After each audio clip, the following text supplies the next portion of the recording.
ग्रंथ को उठा करके देखो, लक्ष्मी से निरपेक्ष कोई नहीं होता। देवी देवता ऋषि मुनि भी लक्ष्मी से निरपेक्ष नहीं होते। निरपेक्ष होते तो लक्ष्मी जी समुद्र मंथन के बाद प्रकट भई तो सब लोगों के मन में इच्छा क्यों होती कि लक्ष्मी जी हमारी गली में माला डालें। स्पष्ट लिखा महाराज पुराण में। सब सोच रहे थे लक्ष्मी जी हमको मिले हमको मिले, केवल भगवान ऐसे थे जो नहीं चाहते थे, तो लक्ष्मी जी ने माला उन्हीं के गले में डाली। सब सापेक्ष हैं लक्ष्मी के प्रति, पर गायों की निरपेक्षता इतनी अद्भुत है। महाभारत के अनुशासन पर्व में है कि गोष्ठ में भगवती महालक्ष्मी पधारी तो गायों ने पूछा कि तुम कौन हो? बोले तुम हमको नहीं पहचानती हो, मैं वैकुंठ के अधिष्ठात्री भगवती महालक्ष्मी हूं। तो यहां क्यों पधारी हो? बोले तुम अत्यंत पवित्रा हो, मैं तुम्हारे में निवास करना चाहती हूं, तुम अपने में मुझे जगह दो। महाभारत में लिखा है, पढ़ लेना वो प्रकरण। तो गायों ने कहा कि आपका दर्शन हमें हुआ, इसी से हम भाग्यशालिनी हैं, हम आपको नमस्कार करती हैं, आपकी जहां इच्छा हो वहां आप चली जाओ, हमें आपकी जरूरत नहीं है। गायों ने क्या कहा? हमें आपकी आवश्यकता नहीं है। वहां लक्ष्मी जी ने कहा कि ये कहावत सत्य हो गई कि बिना बुलाए कहीं नहीं जाना चाहिए। बोले तुमने हमारी तपस्या नहीं की, कोई हमारे दर्शन की कामना नहीं की, और हम बिना बुलाए अपनी ओर से कृपा करके पहुंच गए, इसलिए स्वयं जाते परिभव, स्वयं जाने पर परिभव होता है, पराजय अपमान होता है, तिरस्कार होता है। आज ये कहावत सच्ची हो गई। पर मैं जाऊंगी नहीं यहां से। क्यों नहीं जाओगी? बोले इसलिए नहीं जाऊंगी कि मुझे पता है भगवान नारायण तुमसे कितना प्रेम करते हैं। यदि तुमने हमें त्याग दिया तो वे भी हमें स्वीकार नहीं करेंगे। यदि तुमने हमको त्याग दिया तो भगवान भी हमें स्वीकार नहीं करेंगे। इसलिए हे गो माता, आप अपने में हमको जगह दो, हमारे में दोष तो बताओ, हमारे में दोष क्या है? तो वहां महाभारत में गायों ने कहा है महाराज जी, अध्रुवा चपुला चत्वम, दो दोष हैं तुम्हारे में। एक अध्रुवा हो, बड़े बड़े खाकपति करोड़पति बन जाते हैं, और बड़े बड़े करोड़पति खाकपति बन जाते हैं। अध्रुवा हो। आवत लक्ष्मी ऐसे आवे ज्यों नारियल में पानी, हमारे महाराज जी कहते थे। और जावत लक्ष्मी ऐसे जावे जैसे कैथा कुंजर खावे। हाथी कपित्थ का फल खाता है तो पूरा साबुत का साबुत फल उसके लीद से निकलता है, पर और कहीं से फूटा भी नहीं होता, उसमें छिद्र भी नहीं होता, पर उस फल को तोड़ो तो वो फल भीतर से खोखला होता है, उसमें कुछ नहीं निकलता है। ऐसी लक्ष्मी जी कहाँ चली गई वो ऐसे महाराज पता नहीं चलता। इसलिए जब तक आपके पास सामर्थ्य है तब तक अच्छे कार्यों में धन का विनियोग कर लो, कल क्या होगा कोई ठिकाना नहीं। और बुद्धिमानी का सच्चा फिक्स डिपॉजिट यही है। वो फिक्स डिपॉजिट काम आएगा कि नहीं आएगा भगवान जाने। भगवान करे युद्ध न छिड़े, कथनचित भयंकर युद्ध छिड़ जाए तो आपके फिक्स डिपॉजिट का क्या होगा?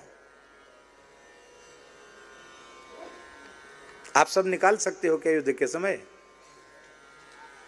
उस समय आपातकाल में बैंकों में स्थित सारा धन सरकार का होता है, आपका एक पैसे पर अधिकार नहीं। पर यदि आपने दीन दुखियों की सेवा में, गौ ब्राह्मणों की, संतों की सेवा में, भूखे पीड़ित असहाय गोवंश की सेवा में अपनी पवित्र लक्ष्मी का विनियोग कर दिया तो महाराज जी ऐसा फिक्स डिपॉजिट है कि कितने जन्मों तक उसका ब्याज भी नहीं खा पाओगे तुम। कल महाराज जी ने एक बात बताई, पूज्य महंत जी महाराज ने, कि बड़ा भारी अकाल पड़ा सौराष्ट्र में, लगभग 3 वर्ष का अकाल। और पूज्य श्री नारायण दास जी महाराज ने कहा भाई देखो इनसे सेवा हम लोग लेते हैं, अब अवसर आया है तो इनके गायों को चारा हमको देना है। 3 वर्ष तक उनको चारा दिया, गोपालक गांव के लोगों को अन्न राशन आदि दिया, और यहां तक कह दिया कि हमको कर्ज भी करके करना पड़े तो हम कर्ज करके भी, जब तक पुनः दुर्भिक्ष की स्थिति समाप्त होकर के सुंदर सुवृष्टि और सुकाल नहीं आ जाता, तब तक हम सेवा करते रहेंगे। और सहकारी बैंकों ने कहा कि बाप जी जितना चाहें उतना धन हमसे ले लें, लेकिन किसी से मांगने की का अवसर ही नहीं आया। कल जो खर्च करना है उसकी व्यवस्था आज ही श्री संतराम भगवान कृपा करके उसकी व्यवस्था एक दिन पूर्व ही हो जाती थी, और बाबा जी ने कुछ संग्रह परिग्रह नहीं रखा, लेकिन उन्मुक्त भाव से वो जो उन अकाल पीड़ित लोगों की सेवा की, गोवंश की सेवा की। तो महाराज जी ने बताया कि उसके बाद इस स्थान में जो दिव्यता आई, जो ऊर्जा आई, जो चमत्कृति आई, उसका वर्णन नहीं किया जा सकता है। यह है सच्चा फिक्स्ड डिपॉजिट।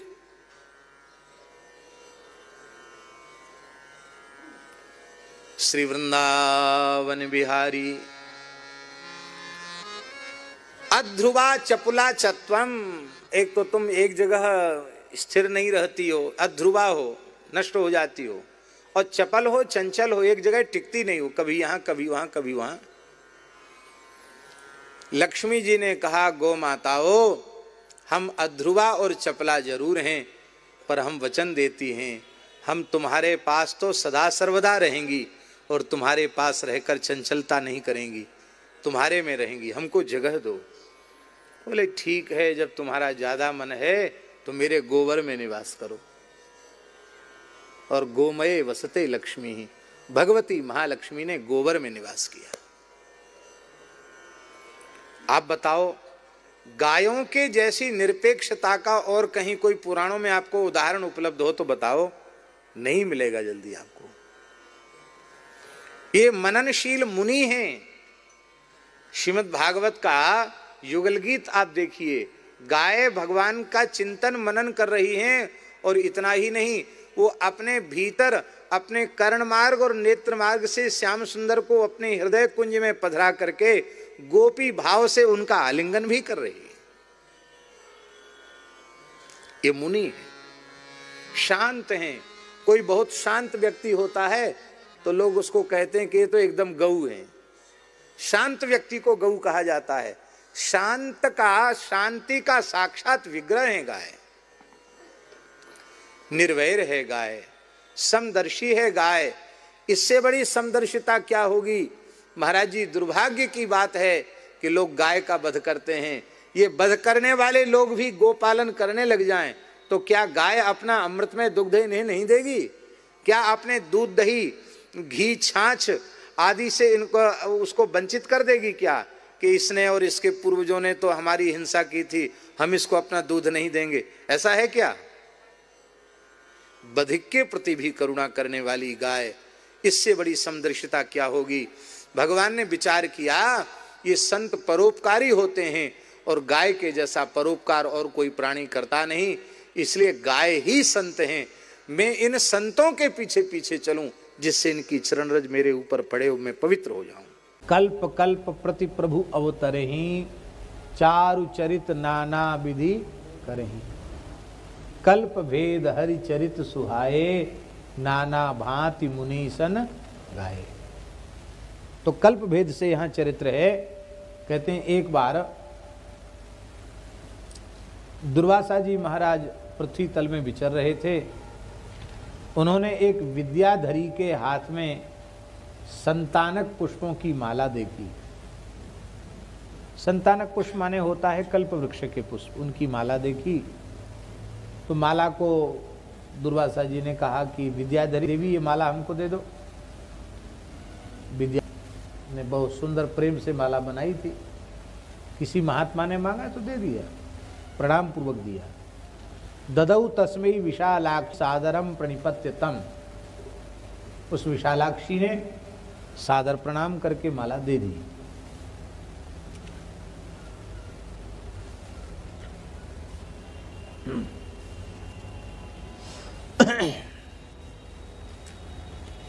उन्होंने क्या किया दुर्वासा जी ने? दुर्वासा जी ने तामादायात्मनो मूर्धनि सृजम उन्मत्त रूप दृक् कृत्वा स विप्रो मैत्रेय परिबभ्राम वेदनी।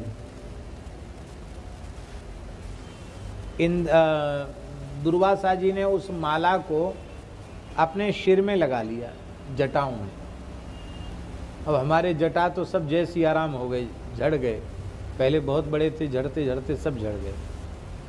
नहीं महाराज, किसी किन्हीं किन्हीं महात्माओं के जटा बहुत बड़े बड़े होते हैं, विशाल जटा होते हैं। दुर्वासा जी ने जटाओं में माला लपेट ली। इधर जटा में माला लपेटे हुए आकाश गंगा के निकट पहुंच गए श्री दुर्वासा जी। तो उन्होंने क्या देखा कि वहां जो है देवराज इंद्र ऐरावत हाथी पर बैठकर विचरण कर रहे हैं। इंद्र ने देखा तो चरणों में प्रणाम किया दुर्वासा जी के। देखो महात्मा लोग जो है ना, इनको कोई प्रणाम कर ले बस वो प्रसन्न हो जाते हैं। दुर्वासा जी ने सोचा देखो इतना बड़ा देवराज हो के कितनी विनम्रता से प्रणाम कर रहा है। तुरंत उन्होंने अपनी जटा से माला उतारी और उतार करके इंद्र को दे दी। कोई महापुरुष माला प्रदान करें तो सौभाग्य समझो, उसे नेत्रों से लगाओ, छाती से लगाओ, उसका फूल पैर में न जाए, सावधानी रखो। पर बड़े लोग होते माला पहनते नहीं है। इंद्र ने माला पहनी नहीं। बहुत से लोग देखो हाथ में लपेट लेंगे, कोई कंधे पर डाल लेगा। नई फैशन है ना, माला में भी फैशन। और इंद्र ने पहन तो ली पर उतार करके वो ऐरावत हाथी के मस्तक पर रख डाल दी। करेणाघ्राय चिक्षेप ताम सृजम धरणी तले। हाथी ने सूंड से उसको पकड़ा और नीचे पटक दिया। पैर उस पर पड़ गया, हाथी का पैर से कुचल दिया उसको। इतना भला दुर्वासा जी को कहां सहन होने वाला था। एक ऋषि की, ब्राह्मण की, महात्मा की प्रसादी का इतना अनादर।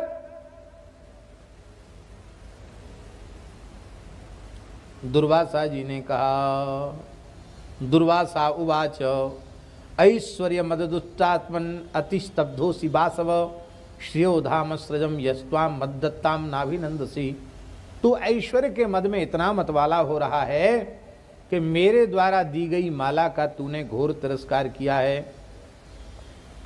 देख, मया दत्ता मिमा मालाम यस्मान्न बहुमन्य से त्रैलोक्य श्री रतो मूढ़ो विनाशमुपयास्यति।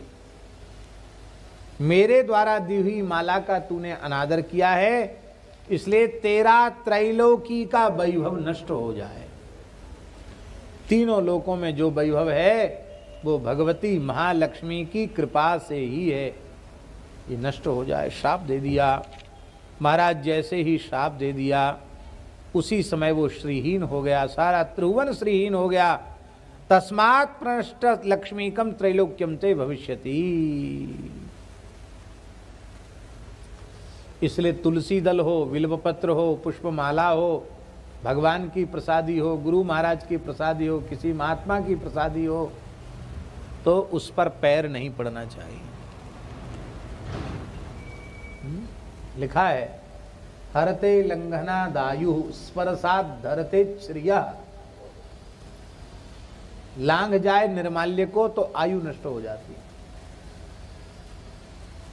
पैर के नीचे निर्माल्य आ जाए तो श्री नष्ट हो जाती, लक्ष्मी नष्ट हो जाती। इसलिए कभी शिव मंदिर में जाने का अवसर मिले तो जल भले ही पीछे चढ़ाओ, पहले लोगों के रास्ते में पड़े हुए बिल्वपत्र को मस्तक से लगाकर हटाओ, उनको अलग स्थान पर रखो, किसी का पैर पड़ जाए। भगवान नारायण के मंदिर में जाओ, तुलसी दल हटाओ, तुलसी दल पर पैर न पड़ जाए। सावधानी रखनी चाहिए। महाराज, सारा ब्रह्मांड सारा त्रिभुवन श्रीहीन हो गया। अब तो महाराज इंद्र ने प्रणाम करके कहा, महाराज मुझे क्षमा कर दीजिए, गलती हो गई। दुर्वासा जी ने कहा, अक्षांति सार सर्वस्वम दुर्वासा समवेहि माम। दुर्वासा जी बोले क्षमा न करना ही जिनका स्वभाव है, क्षमा शब्द जिनके शब्दकोश में नहीं है, उन दुर्वासा से तू क्षमा मांग रहा है? जा, जो किया उसका फल भोग। मैं क्रोध करना जानता हूं, क्षमा करना मुझे नहीं आता।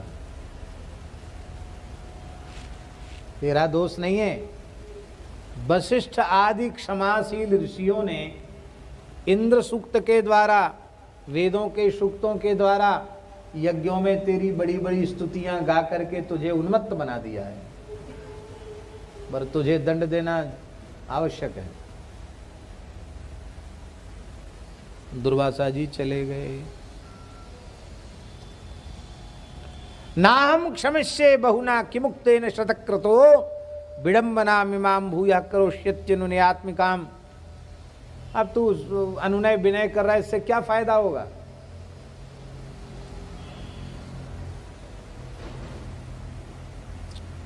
मैं तुझे क्षमा नहीं कर सकता। ऐसा कहकर के महाराज दुर्वासा जी अंतर्धान हो गए। और जब दुर्वासा जी अंतर्धान हो गए, श्री नष्ट हो गई। तो अब देखो लक्ष्मी जी की महिमा इस विष्णु पुराण में है। जब श्री त्रिभुवन लक्ष्मी विलुप्त हो गई तो लता वृक्ष ये सब सूख गए, यज्ञों का होना बंद हो गया, तपस्वियों ने तपस्या करना छोड़ दिया, क्योंकि सब लक्ष्मी का स्वरूप है। दानियों ने दान करना छोड़ दिया, धर्मात्माओं का धर्म में चित्तन, ये सब लक्ष्मी के स्वरूप हैं। दान धर्म तप योग सब लक्ष्मी का स्वरूप है। लोभादि के अधीन होकर के सब सत्व शून्य सामर्थ्य शून्य हो गए, तुच्छ वस्तुओं के लिए लालायित रहने लगे। क्यों? क्योंकि यतः सत्वम ततो लक्ष्मी सत्वम भूत्यनुसारी च निश्रीकाणाम कुतः सत्वम बिना तेन गुणा कुता। बहुत बढ़िया श्लोक है, लिखने योग्य श्लोक है। यतः सत्वम ततो लक्ष्मी, जहाँ सत्वगुण होता है वहीं लक्ष्मी रहती है, और सत्व भी लक्ष्मी का ही साथी है। श्रीहीनों में सत्व कहाँ से आएगा? बिना सत्व के गुण कैसे ठहरेंगे? नहीं ठहर सकते। बिना गुणों के पुरुष में बल शौर्य आदि का अभाव हो जाता है। और भवत्यपध्वस्त मतिर्लंघित प्रथित पुमान, असक्त निर्बल पुरुष उसका सब अपमान करते हैं। और जब उसका अपमान होने लग जाता है प्रतिष्ठित पुरुष का, तो उसकी बुद्धि भ्रष्ट हो जाती। फिर वो सोचता भैया अपमान हो ही रहा है तो पर मनमाना करो, उसकी बुद्धि भ्रष्ट हो जाती है। दैत्यों ने स्वर्ग पर चढ़ाई कर दी, देवताओं को स्वर्ग से खदेड़ दिया। अब बेचारे देवता दुखी होकर ब्रह्मा जी की शरण में गए। ब्रह्मा जी ने कहा भगवान नारायण की शरण में जाओ। सभी देवता मिलकर के क्षीर सागर के तट पर भगवान नारायण की स्तुति करने लगे। भगवान प्रसन्न भये। नारायण मणियांसम अशेषाणां मणीयसाम समस्तानां गरिष्ठंच भूरादीनां गरीयसाम। भगवान की स्तुति की है। प्रसीदतु सनो विष्णु आत्माय सर्वदेहिनाम। जो सभी प्राणियों की आत्मा है वे भगवान नारायण हमारे ऊपर प्रसन्न हों। वे भगवान जो संपूर्ण कार्यों के कारण हैं वे मेरे ऊपर प्रसन्न हों। विशुद्ध बोध वन नित्यम मजमक्षयम अव्ययम अव्यक्तम विकारम यत्तद् विष्णु परमम पदम। भगवान के नित्य धाम की महिमा का वर्णन किया गया है। बोलो भक्तवत्सल भगवान की जय। एक श्लोक बहुत सुंदर है। यस्या युता युतांशांसे विश्व शक्तिरियम स्थिता परब्रह्म स्वरूपम यत् प्रणमामस्तमव्ययम। बहुत बढ़िया बात है। भगवान के 10,000वें अंश का जो अंश है, भगवान के 10,000वें अंश के 10,000 भाग किए जाएं, उनका एक अंश, उससे सारे विश्व की रचना हुई है। ऐसे जो अव्यय परब्रह्म परमात्मा श्री हरि हैं, उनके चरणों में हम प्रणाम करते हैं।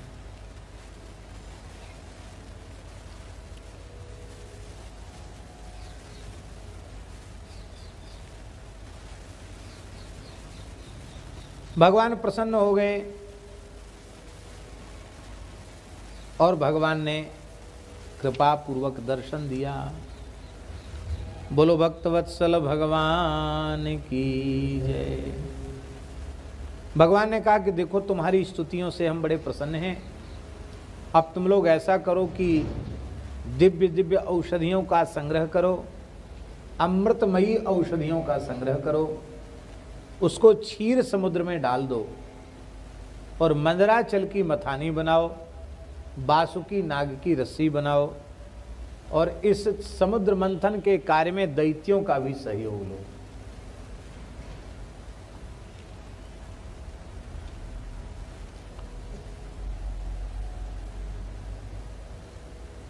अमृत निकलेगा, उस अमृत को पी करके तुम अमर हो जाओगे और दुर्वासा जी के शाप से जो लक्ष्मी जी क्षीर समुद्र में छिप गई हैं, उनका दर्शन पूजन करने से तुम सब श्रीमान हो जाओगे। भगवान ने सबको समझा दिया। अब देवता दैत्य, देवता बोले महाराज दैत्य तो हम पर विश्वास कहाँ करेंगे। भगवान बोले देखो काम बनाने के लिए सब करना पड़ता है, शत्रु से भी संधि करनी पड़ती काम बनाने के लिए। भगवान ने पट्टी पढ़ा दी थी बढ़िया से। देवता सब गए, न मुकुट लगाया, न कोई अस्त्र शस्त्र हाथ में लिए, निहत्थे देवता गए। निहत्थे का मतलब हम लड़ने नहीं आए हैं। अब तुम्हारे कोई मन में पाप हो तो तुम कुछ कर लो, के लिए हम अच्छी भावना लेके आए।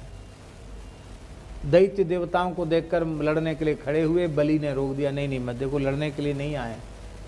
ये सब बिना पदत्राण के, बिना सिरत्राण के और बिना अस्त्र शस्त्र के आए हैं। लगता हमसे मेलजोल करने आए। आओ आओ देवताओं बैठो, आखिर तो हमारे भाई हो तुम। कश्यप जी की संतान हम सब, कश्यप जी की संतान आप सब हैं, तो सब बाप तो एक ही है हम दोनों का। स्वभाव प्रकृति अलग अलग है, कहिए आप लोग कैसे आए। भगवान ने पढ़ा लिखा के भेजा था। देवता बोले देखो झगड़ा करके तो बहुत दिन से देख लिया, अब मिलजुल करके देखते हैं क्या होगा। होगा क्या, समुद्र मंथन होगा, उससे अमृत निकलेगा, हम लोग अमृत पीकर बलवान हो जाएंगे, लक्ष्मी जी का दर्शन करके श्रीमान हो जाएंगे। बोले बहुत अच्छी बात। प्रस्ताव स्वीकार हो गया और अब मदराचल को उखाड़ने लगे। उखड़े नहीं मारा मदराचल, तमाम दैत्य देवता कुचलने लग गए उसके नीचे। देवता फिर भगवान की शरण गए, भगवान प्रकट हो गए। जैसे कोई व्यक्ति हथेली पर सुपारी रखी हो ऐसे उठा ले, ऐसे सुपारी के जैसे भगवान ने बाएं हाथ से मदराचल को उठाया, गरुड़ जी की ग्रीवा पर रखा और क्षीर समुद्र के मध्य में स्थापित कर दिया। बासुकी नाग को कहा गया कि तुम रस्सी बन जाओ। बासुकी नाग बोले महाराज रस्सी कैसे बने, रस्सी तो घिसेगी, मिलेगा हमको क्या, अमृत तो तुम लोग पियोगे, हमको क्या मिलेगा, तुमको भी अमृत मिलेगा। तो अमृत के लोभ से उन्होंने भी रस्सी बनना स्वीकार कर लिया। देवता लगे पूंछ की तरफ और असुर लगे मुख की तरफ। हाँ, दैत्य लगे पूंछ की तरफ, देवता लगे मुख की तरफ। दैत्य नाराज हो गए, बोले अरे सांप की पूंछ अशुद्ध होती है, हम मुंह की तरफ लगेंगे। इसी बात पे झगड़ा होने वाला तो भगवान वहाँ खड़े थे। भगवान ने इशारा किया, ये पाला बदल दो जल्दी, ये सब हमारा नाटक हो रहा है, तुम लोग समझते नहीं। बिना झगड़ा के देवता तुरंत पूछ की तरफ आ गए। दैत्य बोले हाँ ये हम बड़े वेद पाठी हैं, यूँ हैं त्यों हैं, हम क्यों पूछ की तरफ लगेंगे। अब बड़े वेग से घर्षण आरंभ हुआ। बासुकी नाग के मुख से विष की ज्वाला निकली, उससे सब दैत्य झुलस गए। पहले ये भी सुंदर थे दैत्य भी, सब विष से झुलस कर कुरूप हो गए। लेकिन बेचारे क्या करें, खुद ही उन्होंने कहा मुंह की तरफ लगेंगे। देवता मौज में रहे। अपने से बड़ों के इशारे को मान लो तो मौज में रहोगे। हाँ ये बात है, अपनी हट मत रखो भाई, जो इशारा करें उसको मान लो। अब तो महाराज वो पर्वत कैसे इधर उधर होने लग गया। तो तथा परेण मैत्रेय अन्न दृष्टम सुरासुरई, भगवान पर्वत में भी प्रविष्ट हो गए और भगवान पर्वत के शिखर पर बैठकर भगवान ने उसको दबा रखा था। नागराज बासुकी में भी भगवान ने बल का संचार कर दिया, देवताओं में भी बल का संचार कर दिया। बड़े वेग से मंथन आरंभ हुआ। सबसे पहले महाराज मंथन करते करते गौ प्रकट हो गई। मध्यमाने ततस्तस्मिन् क्षीराब्धौ देवदानवैः हविर्धामा भवत्पूर्वम सुरभि सुरपूजिता। हविर्धामा भगवती सुरभि गाय क्षीर समुद्र के मंथन से प्रकट हो गई। यहां हविर्धाना कहा गाय को। अग्निर्वा गौरवा अग्निहोत्रम वेद में लिखा, गाय ही अग्निहोत्र है। गाय के बिना अग्निहोत्र संभव नहीं है। यज्ञ का साधन यज्ञेश्वरी जगत जननी गौ माता प्रकट हो गई। बोलो यज्ञेश्वरी जगत जननी गौ माता की। संपूर्ण देवी देवताओं ने गाय के अंग प्रत्यंग में निवास किया, सब तीर्थों ने निवास किया। ये गाय का प्राकट्य तिथि के अनुसार कार्तिक अमावस्या को गाय का प्राकट्य अरुणोदय की वेला में, जिस कार्तिक अमावस्या को दीपावली कहते हैं, और सायंकाल प्रदोष की वेला में भगवती लक्ष्मी का प्रादुर्भाव है। इसलिए गाय को अग्रजा कहा गया लक्ष्मी का, और लक्ष्मी को गाय की अनुजा कहा गया। भारतवर्ष के बहुत क्षेत्र में दीपावली के प्रातःकाल गाय की पूजा हुआ करती थी, पूजन भी करते हैं। गाय को स्नान भी कराते हैं और गाय की पूजा भी करते हैं, तो वो पुरानी परंपरा है। और सायंकाल को लक्ष्मी पूजन करते हैं। अब धीरे धीरे प्रातःकाल गो पूजन की परंपरा लुप्त हो गई है। हमारी प्रार्थना है कि दीपावली पर अपने अपने घरों में गो पूजन अवश्य करें। अब कहेंगे हम तो बंबई कलकत्ता में रहते, घर में गाय है ही नहीं, कैसे पूजन करें। भैया इस विज्ञान का कुछ तो सदुपयोग करो, ऑनलाइन पूजन हो जाएगा। ऑनलाइन पढ़ाई होती है, ऑनलाइन पूजन का, ऑनलाइन कहते क्या कहते हैं, ऑनलाइन, ऑनलाइन पूजन हो जाएगा। दादा दरबार की गौशाला में ऑनलाइन वो कर दो और कह दो महाराज हमारे ब्राह्मण सबका प्रतिनिधि हो सकता है, ब्राह्मण में ये सामर्थ्य है, तो पंडित जी सबका नाम गोत्र लेकर गो पूजन कर दें, ये भी हो जाएगा। कहीं भी किसी गोष्ठ की गाय का पूजन हो सकता है। कथनचित ये भी सुविधा न होवे तो घर में अपने देवगृह में, अपने देवालय में, घर का जो देवालय है उसमें एक गाय की अष्टधातु की अथवा सामर्थ्य हो तो स्वर्ण रजत आदि की ठोस गाय की, वेद लक्षणा गाय की प्रतिमा होनी चाहिए, प्रतिष्ठित प्रतिमा होनी चाहिए, और उसका भी पूजन किया जा सकता है। ये भी संभव न हो तो कलश में सबकी पूजा हो जाती है। कामधेनु कलश स्थापित करके कलश में ही गाय का आवाहन करके पूजन किया जा सकता है। पर गो पूजन अवश्य रूप से करना, आवश्यक रूप से करना चाहिए, ये कहने का तात्पर्य है। ब्राह्मणों ने हिरण्यवर्णाम हरिणीम सुवर्ण सजाम कह करके भगवती महालक्ष्मी का अभिषेक किया है। बोलो भक्तवत्सल भगवान की। तो गाय का प्राकट्य हुआ। इसके बाद महाराज जी बारुणी देवी प्रकट भई, फिर कल्पवृक्ष उत्पन्न हुआ, फिर अप्सराएं उत्पन्न हुई, फिर चंद्रमा प्रकट हुआ। तथा सीतां सुरवत जग्रहे तम महेश्वरा। चंद्रमा प्रकट हुआ तो भगवान शिव ने अपनी जटाओं में उसको धारण कर लिया। बोलो भालचंद्र भगवान की, श्री चंद्रमौलीश्वर भगवान की। चंद्रमा को जटाओं में भगवान ने धारण कर लिया, भगवान चंद्रमौलीश्वर हो गए। और यहां विष की उत्पत्ति पीछे बताई है। जगृहुश्च विषम नागा क्षीरोदाब्धि समुत्थितम। क्षीर समुद्र से मंथन में विष प्रकट हुआ, उस विष को नागों ने ग्रहण कर लिया। इसके बाद ततो धन्वंतरिर्देवा श्वेतांबरधर स्वयं बिभ्रत कमंडलम पूर्णम अमृतस्य समुत्थिता। फिर श्वेतधारी भगवान श्वेत वस्त्रधारी भगवान धन्वंतरी अमृत से भरा कमंडल लेकर प्रकट हुए। यहाँ कलश नहीं लिखा, यहाँ कमंडल लिया। कमंडल लेकर के भगवान अमृत का कमंडल लेकर के प्रकट भये।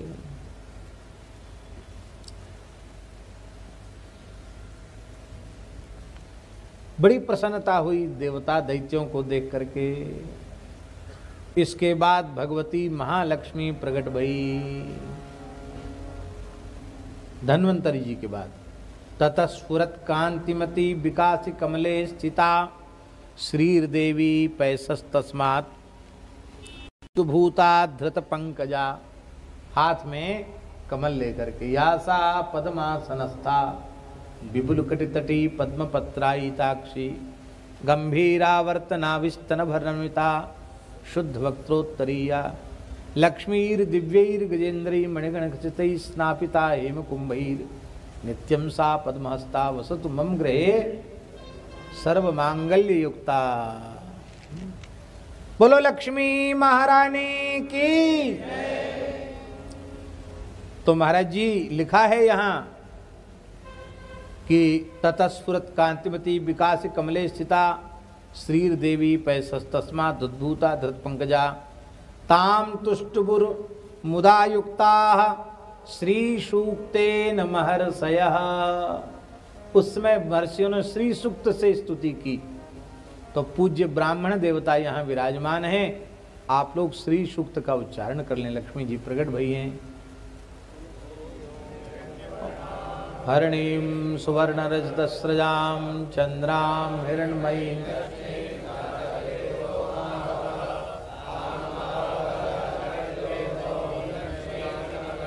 एक साथ बोलो।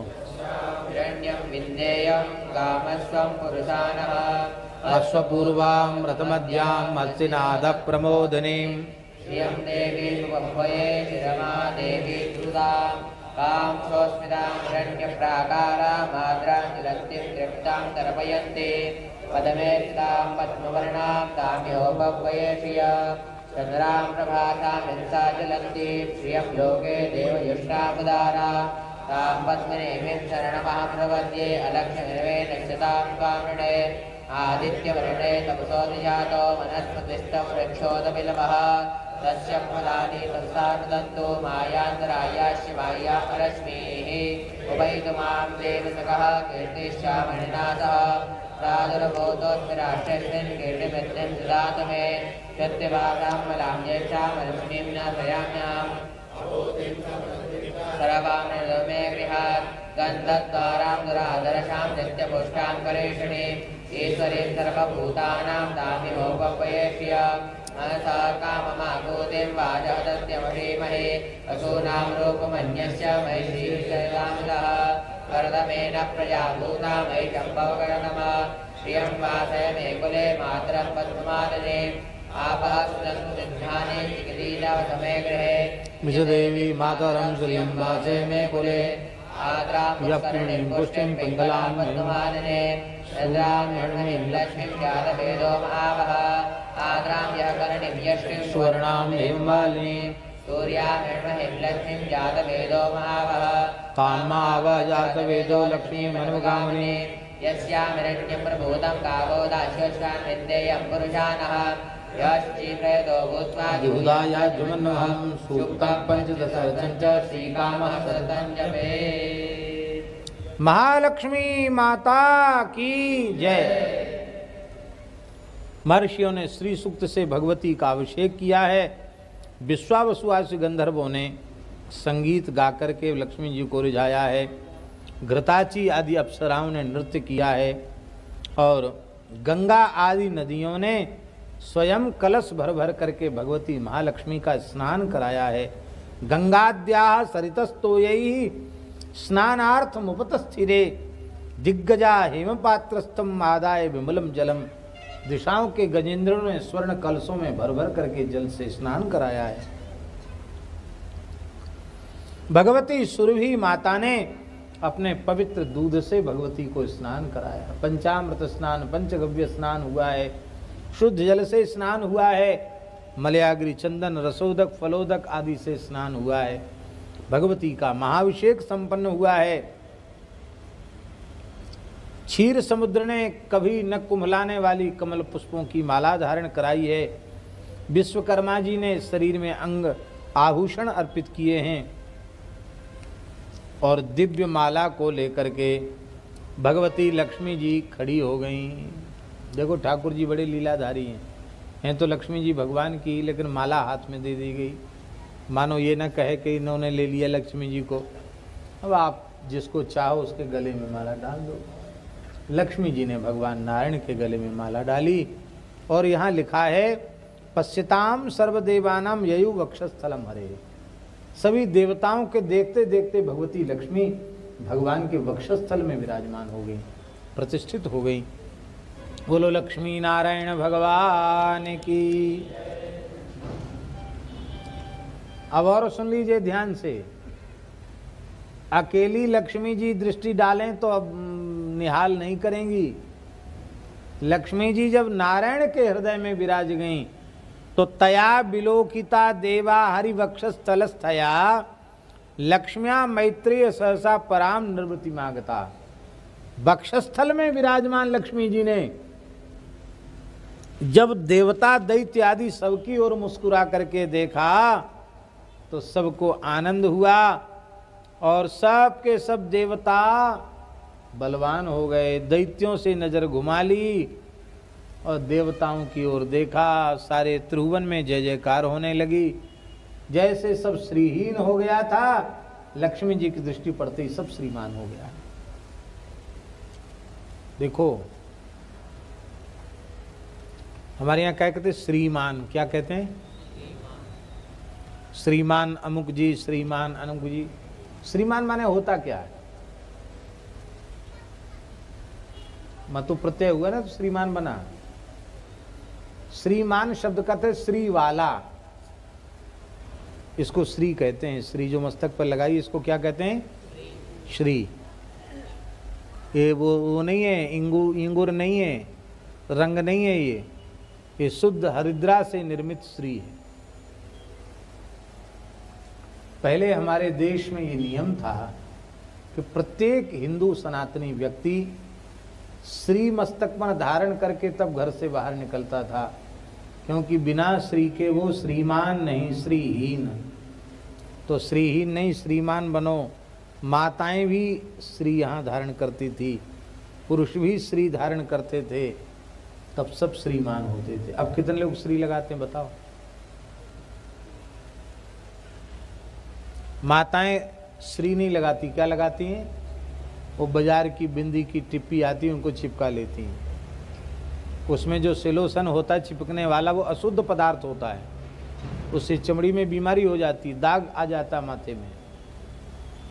और रंग बिरंगी, हरी साड़ी तो हरी बिंदी, काली साड़ी तो काली बिंदी। ले साहब,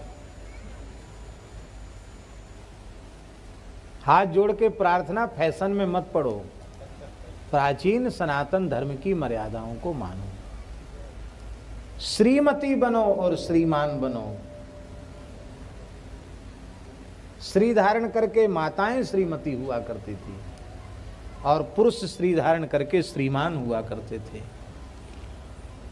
अब आपको विधि और बता देते हैं, बता दें विधि श्रीमान और श्रीमती बनने की। दीपावली को जब भगवती महालक्ष्मी का पूजन होवे तो भगवती महालक्ष्मी का विग्रह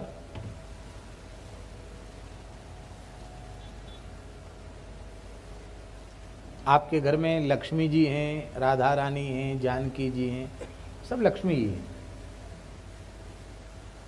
उनको आप विधिवत उनका पूजन अभिषेक करके फिर शुद्ध हरिद्रा से निर्मित रोली से शास्त्रार्चन करो। आजकल श्रीयंत्र की बड़ी परंपरा चल गई है। श्रीयंत्र लोग अपने घर में रखते हैं और उसका अर्चन करते हैं। अच्छी बात है, हम मना नहीं कर रहे हैं, लेकिन श्री यंत्र की सविधि अर्चना में बहुत लंबा समय अपेक्षित है और उसकी एक परंपरा है, उसका एक संप्रदाय है। वो ऐसी बाजारू चीज़ नहीं कि बाजार से सोने का, चांदी का और स्फटिक के नाम पर कांच का श्रीयंत्र खरीद के रख लिया, बोले हो गए।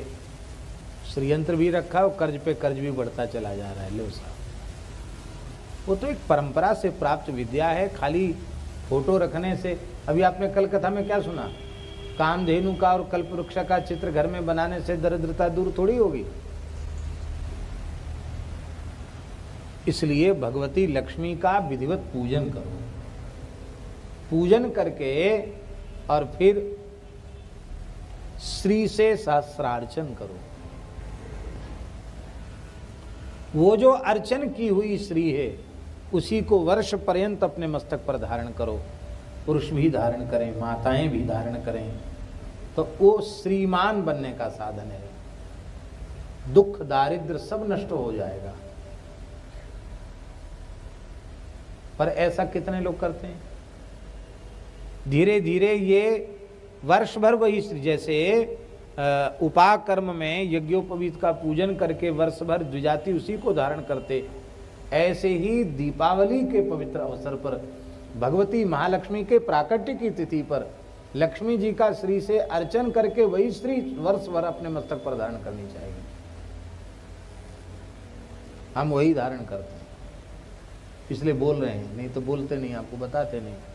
हमारे यहाँ मलुक पीठ में जो श्री मलुकदास जी के द्वारा विराजमान जो भगवती श्री जानकी जी हैं, उनका श्री लक्ष्मी सहस्त्रनाम, राधा सीता सहस्त्रनाम से उनका कुमकुम से शुद्ध रोली से अर्चन होता है और उस अर्चन की श्री को ही हम लोग मस्तक पर धारण।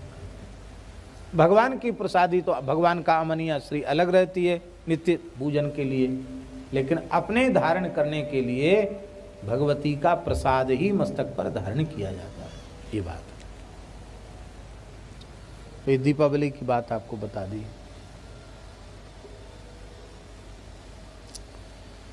जय जय। हाँ, दक्षिण में अभी भी ये परंपरा है। दक्षिण में उस श्री को वर्ष भर धारण करने की अभी भी परंपरा बची हुई है। बोलो लक्ष्मी जी माता की जय। और फिर जैसे जैसे सब कुछ लुप्त हो गया था वैसे वैसे पुनः सब कुछ प्रकट हो गया। और महाराज जी दैत्यों की ओर से लक्ष्मी जी ने नज़र फेर ली। जैसी नज़र फेरी तो दैत्यों की बुद्धि बिगड़ गई। जिससे लक्ष्मी जी नज़र फेरती उसी की बुद्धि बिगड़ती है। हाँ, ये और बात आ गई समझ में। इसमें ऐसा ही लिखा है विष्णु पुराण में, लक्ष्मी जी ने दैत्यों से नज़र फेरी तो उनकी बुद्धि बिगड़ गई। बुद्धि बिगड़ी तो उन्होंने क्या क्या बेईमानी करना शुरू किया। अमृत का कलश धन्वंतरी भगवान के हाथ से छीन लिया, कमंडल। देवताओं की एक आदत बहुत अच्छी है, कोई भी संकट आता वो झगड़ा न करके भगवान की शरण चले जाते हैं। ये सीख लेने जैसी बात है। देवता भगवान की शरण गए, भगवान देवताओं के कष्ट को दूर करने के लिए मोहिनी बन गए। कितने सुंदर हैं भगवान, क्या कहना। हम लोग गए थे देवगढ़, तो देवगढ़ के पास आज भी वो स्थान है जहाँ भगवान ने मोहिनी अवतार ग्रहण किया। वहाँ मोहिनी स्वरूप का दर्शन है, अद्भुत दर्शन है निवासा के पास में भगवती माँ। वहीं अमृत पिलाया था भगवान ने देवताओं को। बड़ी अच्छी, महाराष्ट्र का महान तीर्थ है, हम दर्शन करके आए। कितने सुंदर भगवान बने, इसको तो कौन वर्णन कर सकता है। हमारे यहाँ रासलीला में बोलते हैं, नंद के लाल यदि होते लली, तो गरे कट जाते करोड़न के। तुम लाला हो तब तो ये हालत है, सब तुम पर लट्टू हो रही है दुनिया, और तुम लाली होते तो न जाने तुमसे ब्याह करने के लिए कितने झगड़े होते, कितना रक्त। अच्छा हुआ लाली नहीं भये, लाला ही भये। अब ये स्वयं ही लाली बन गए तो कितने सुंदर होंगे। अब झगड़ा खत्म हो गया दैत्यों का, बोले नहीं नहीं अब तो अमृत जाने दो, यही सच्चा अमृत है। अब तो महाराज भगवान ने कहा देखो ऐसा है, परिश्रम सबने किया है तो थोड़ा हिसाब सबको मिलना चाहिए। स्नान करो, अलग अलग पंक्ति लगाकर बैठ जाओ, मैं सबको पिलाता हूँ। भगवान ने अमृत का कमंडल ले लिया। देवताओं को तो अमृत पिला रहे थे भगवान मोहिनी, और दैत्यों को मुस्कुरा मुस्कुरा कर देख रहे थे। दैत्य सब पागल बने बैठे थे, वो कह रहे थे ये मोहिनी भले ही देवताओं की ओर देख रही है, इसका प्रेम देवताओं में नहीं है, प्रेम तो हम में ही है। देखो कितना प्रेम से देख रही है। कुछ दैत्य सोच रहे थे तो ऊपर का पतला पतला अमृत देवताओं को पिला दी, नीचे बढ़िया तरमाल होगा गाढ़ा गाढ़ा, वो हमको देगी। पर एक बंगला भाषा की कहावत है, अधिक भक्ति चोरेर लक्षण। अधिक भक्ति कोई दिखाए तो चोर का लक्षण है। राहु बुद्धिमान था, उसने सोचा हम सुंदर भी इतने ज़्यादा नहीं हैं, अच्छे गुण भी नहीं हैं। सुंदरी स्त्री तो सुंदर पुरुष पर, गुणयुक्त पुरुष पर आकृष्ट होती है, हम लोगों में विशेषता तो है नहीं। ये हमारी तरफ देख के मुस्कुरा रही है, वो इधर इतने सुंदर देवता बैठे उनकी तरफ देखती तक नहीं। जरूर कुछ न कुछ गड़बड़ है, लगता है हमारे साथ छल हो रहा है। वो चतुर था, समझ गया, तो वो देवता बन के सूर्य चंद्र के बीच में बैठ गया। भगवान ने पंक्ति भेद नहीं किया, पंक्ति भेद नहीं करना चाहिए। दुश्मन भी पंक्ति में बैठा उसको भी झिक के जिमाना चाहिए। भगवान ने पंक्ति भेद नहीं किया। पंक्ति भेदे न काणत्वम, जो पंक्ति भेद करता उसकी एक दूसरे जन्म में एक आंख फूट जाती है, काना हो जाता है। दो आंख बनाई भगवान ने, एक साथ देखो, भेदभाव मत करो। पंक्ति भेद नहीं करना चाहिए। भगवान ने पंक्ति भेद नहीं किया। पर जैसे ही सूर्य चंद्र ने शिकायत की कि ये तो दैत्य है, तो भगवान ने सुदर्शन चक्र से उसका मस्तक काट दिया। अमृत पी चुका था, सिर राहु हो गया, धड़ केतु हो गया। पहले 7 ही ग्रह थे, इन 2 को ब्रह्मा जी ने और ग्रहों में स्थान देकर नवग्रह हो गए। यहां एक शिक्षा लेनी है आचार्य जी। दैत्य होते हुए भी देवताओं के बीच में बैठने से देवताओं में गणना हो गई। भले ही 2 टुकड़े हो गए पर देवता हो गया। आप बुरे हो कोई बात नहीं, पर बुरी संगत में मत बैठो। देवताओं के बीच में बैठो, अच्छे लोगों के बीच में बैठो। कथनचित तुम्हारे 2 टुकड़े भी होंगे तो ही तुम पूछते रहोगे। बोलो वृंदावन बिहारी। बुरी संगत में मत बैठो, अच्छी संगत में बैठो। लक्ष्मी जी की सबने स्तुति की है। लक्ष्मी जी की स्तुति यहाँ विष्णु पुराण में वर्णन है। छोटी सी स्तुति है, माने श्लोक तो खैर कई हैं, लेकिन इसका लिखा हुआ है कि इस लक्ष्मी जी की स्तुति का जो पाठ करता है वो कभी लक्ष्मी से वंचित नहीं होता है।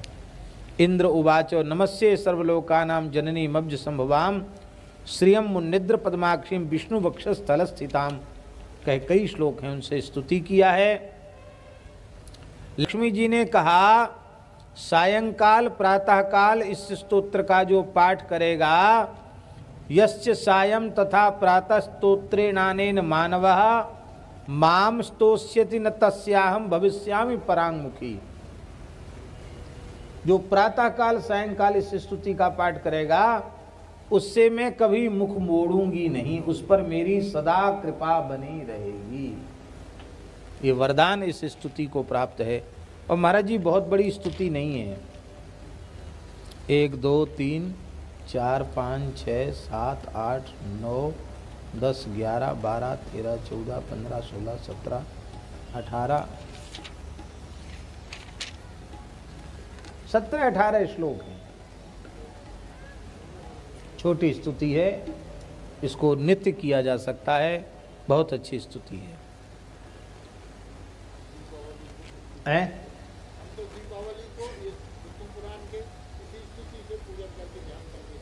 जी अब सुन लीजिए लक्ष्मी जी कहाँ कहाँ हैं।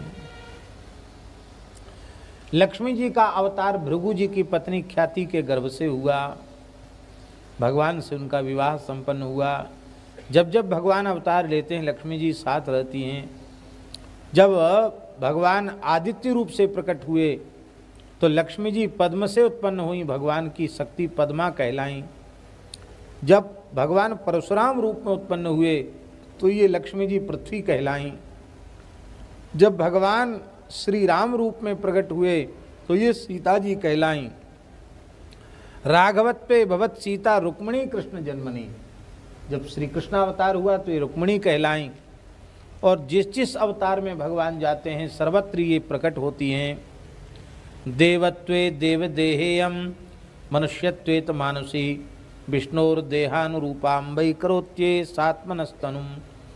भगवान के देव रूप होने पर ये दिव्य शरीर धारण करती हैं, मनुष्य रूप होने पर मानवीय रूप से प्रकट होती हैं।